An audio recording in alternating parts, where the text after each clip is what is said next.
Sa hirap ng buhay, sanay na akong magtapak.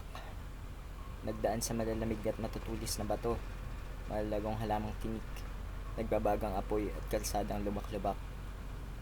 Puno na ng paltos at ako'y sugat-sugat. Natutong di matungal ang humakbi at umiyak. Ngunit dumating ka at nagsilbing sapin, sakaling malakas ang topak. Dumating ka sa panahong di ko inaasahan. Parang segment ni Corina, ako ang pobreng batang nabiyayaan. Sa unay di makapaniwala, parang nananaginip, parang naalimpungatan. Ngunit tunay pala, hindi namamalikmata lamang. Ako'y pinagpala, ako'y ginantimpalaan.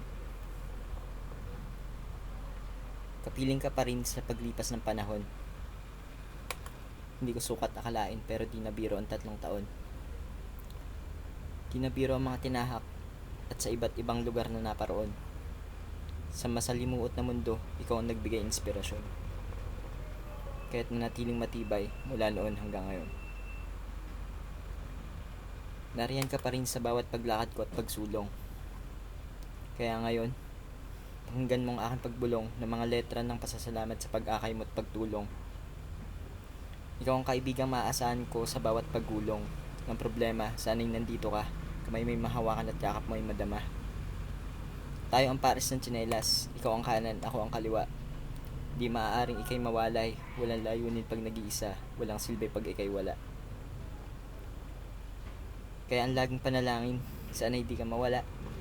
Samahan mo ako sa bawat mukha ng kabanata ng buhay. Maganda o pangit, mabuti man o masama. Magkayakap mag-aakbay, magkahawak ang kamay, hanggang sa ating pagtanda. Ikaw lang ang nais makapiling hanggang maging uugod-ugod. Tayo ang pares ng tsinelas, hanggang sa malagot, hanggang sa mapudpod.